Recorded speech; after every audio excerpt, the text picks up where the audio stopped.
Hello everyone and welcome back to another video. My name is Juan Londoño.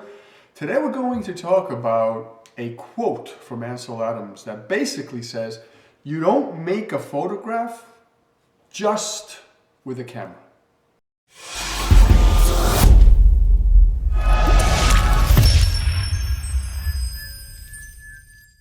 I'm starting to do the water break early in the video now. I used to do it halfway through.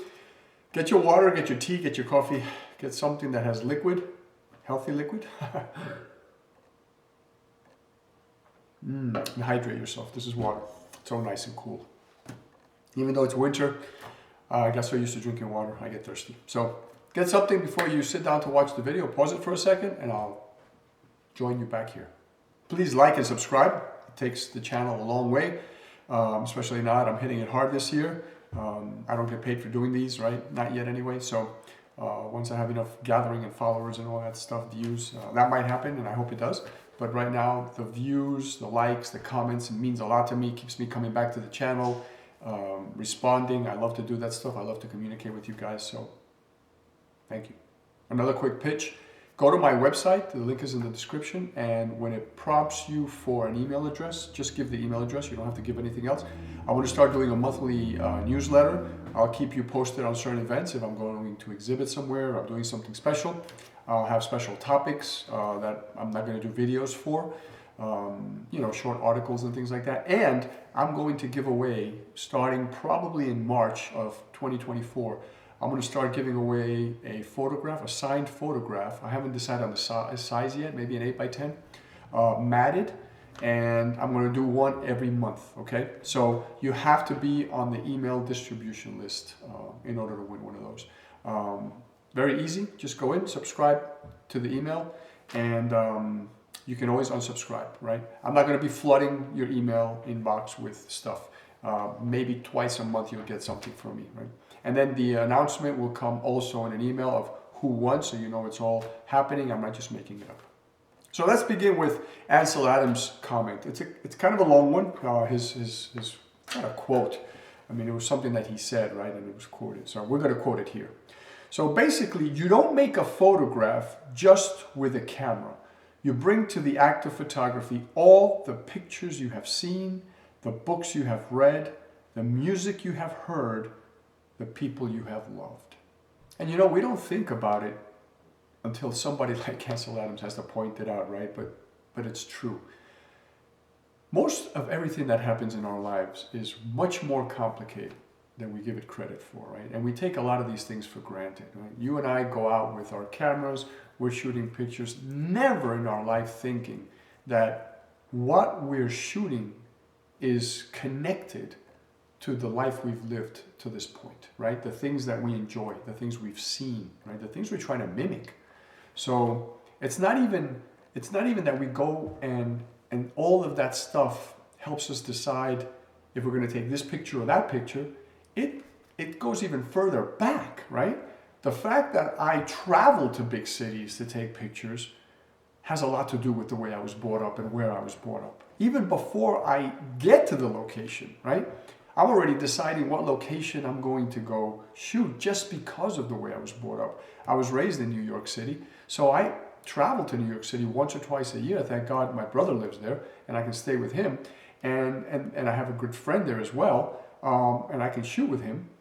And then I just roam the streets, right? If I hadn't been raised there, I might not have an interest to shoot in New York City.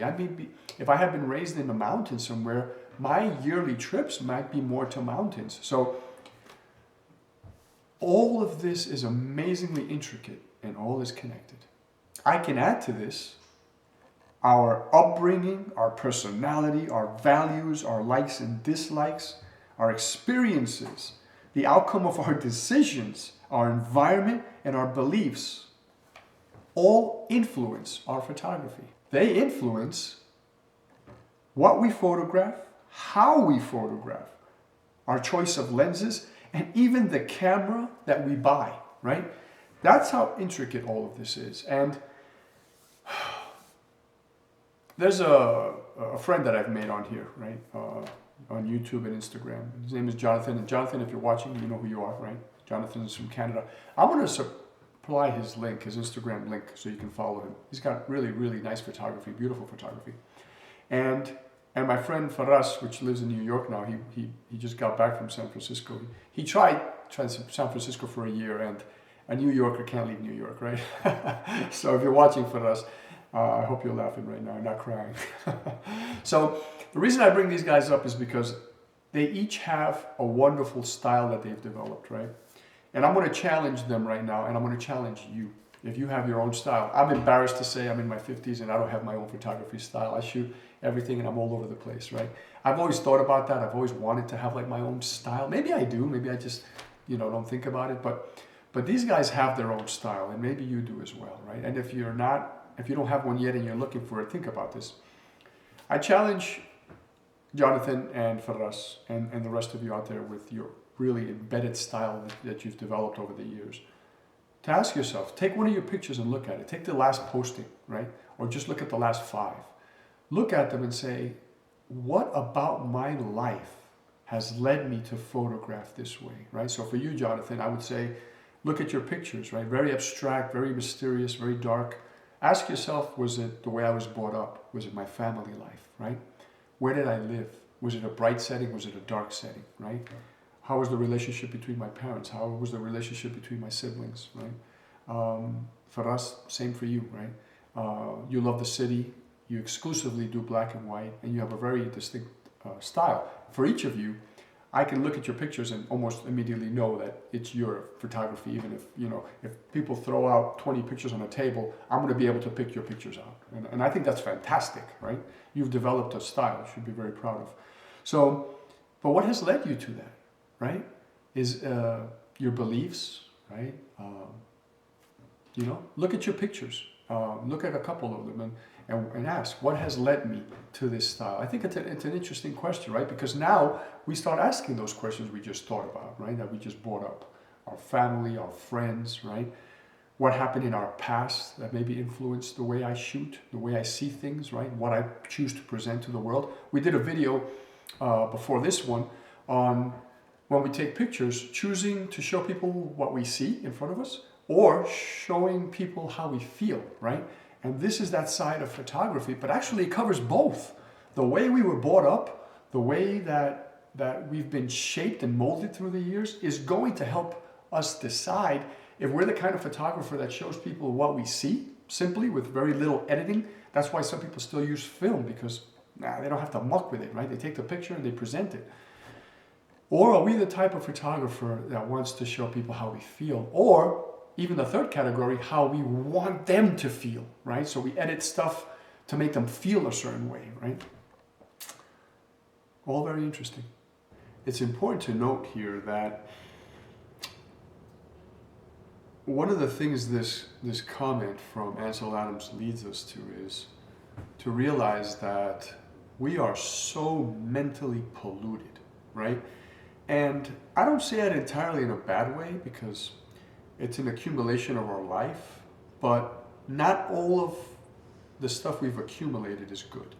What I mean by that is we have all these political beliefs, religious beliefs, financial beliefs, right? The media shoves things down our throat. What's good for us, what's bad for us, what we should do, what we shouldn't do, what pills we should take, what vaccines we should do, right? All of that stuff just shoved down our throat on a daily basis. And it's part of what Ansel Adams is saying, right? All of these things, not just where we grew up and how we grew up, but the programming that we're subjected to from childhood to whatever age we're at. Because right now, we are the youngest we'll ever be. Amazing, isn't that, to think that way? Hurts me to think that. But some of you are a lot younger, and it won't hurt as much. But all my life, I've been subjected to this, right? So I'm going through a process now that I've been on now for months and months of meditation, where I'm trying to clear out a lot of that pre-programmed stuff, right? So when I find myself taking a side, I'm getting away from all that. Because every time you take a side, you're against another side, right? And that is the worst thing you can do for your mind and for your body, is to be against anything, right? I remember the story of Mother Teresa, and I'm digressing here. Mother Teresa, and I may have used this in an old video, but Mother Teresa was asked once to join a protest, right? It was a protest, a march, if you will. It was a march against violence. And they came to her and said, will you join us in this march against violence? And she said, unfortunately, I won't. I won't march against anything. But the day that you have a march for peace, I will be at the front of your line. Now, isn't that an incredibly powerful way of thinking and seeing the world, right? When you're not against anything, but you can actually be for something, right? So that's how it started with that many years ago. I read that comment probably 10 years ago when I started shaping the way I think. And then I've gotten on some really heavy meditation and spiritual talks with some people that are much further along this path than I am. And I've started clearing out my way of thinking because I don't want to be against anything, right? I'm tired of the media trying to tell me which politician is good for me, and then all of a sudden all the other ones are bad, right? It's a crock, right? The banks want you to think a certain way, right? Now they're getting us away from cash because the more credit we use, the more they can control our spending, right? So they don't want people. So all of this is contaminated thought. And believe it or not, all of this leads us to a particular style of shooting as well, because it's ingrained in the way we think and the way we act, right?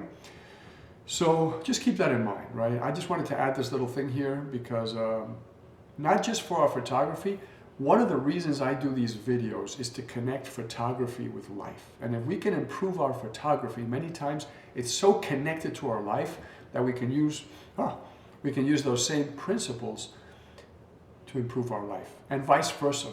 If we can talk about methods that improve our life, we can use them to improve our photography. And we try to do both of those on this channel, right? So I hope this connection is clear. I hope I didn't piss too many of you off. I don't do it for that reason. I'm just trying to open up our mind a little bit. So after the image has been captured, even me sitting back there on my computer, the way I've been raised, the things I've gone through, whether they are some small traumas or bigger traumas or some difficulties in my life, some really happy moments in my life, my relationship with my siblings, with my parents, with my wife, with my daughter, all of this, right, my professional career, right, all of this has led to the way I see the world, right? So I can look at my photography and maybe the fact that I'm all over the place, that I haven't chosen a style, has something to do with that as well. Maybe I don't want to settle down on one style.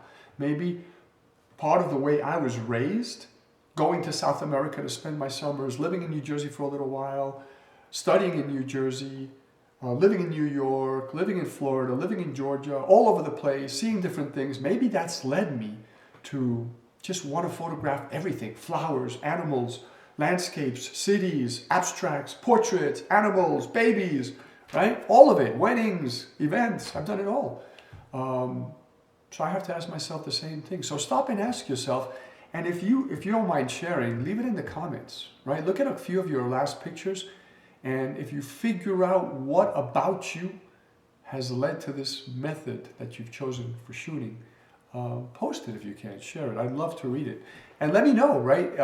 Hey Juan, it was definitely, I see a style developing here. I think it has a lot to do with my childhood, or maybe it was the relationship between my parents. Maybe it was a good one, maybe it was a bad one, and it's led me to see things darker or brighter or whatever, right?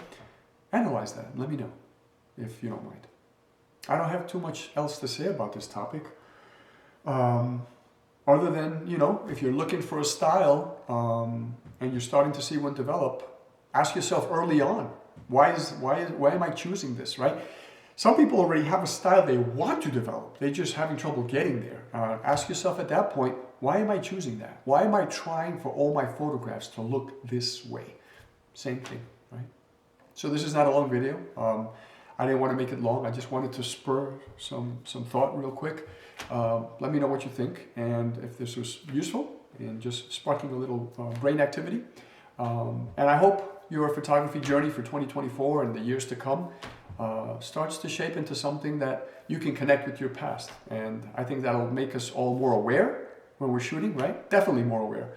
Because now when you're capturing something, oh yes, that's right, look, completely related to this thing that I had already thought about. that my pictures all look this way because of this incident in my life. I'm continuing to capture this. And the reason this is powerful is because if you've caught yourself in a you already have like a pattern, right? You've developed a style of photography without even thinking about it. Maybe you didn't even want to do that. Maybe now all of your pictures are starting to look the same and you don't know why. You sit down, you analyze what is it about your life that has led you here, and now you can break that chain and say, you know what? I don't want my pictures to look this way all the time. Now that I know it's related to this incident of my life or this, right, whatever, of my past, being aware of that, now you can break that chain. Right now you can go out and say, no, I'm not, here I am, I'm in this loop again, I'm starting to do the same thing. No, I'm not going to do it. I'm going to go shoot over there because if I shoot here, it's the same thing I've been doing for the past 5 years, right? And that's going to make us better photographers as well. So if you're looking for a style, it's fantastic. Just know maybe why you're there. And if you're looking to break a style, this is even more fantastic. I leave you with these thoughts. I hope you're having a great day. And if your day's ending, I hope it's been a great one too. So love you guys. Please take care of yourselves. Like and subscribe. And go check out my website. Follow me on Instagram so I can follow you back. I'd love to communicate with you there and make more friends. Take care of yourselves until the next video. Ciao for now.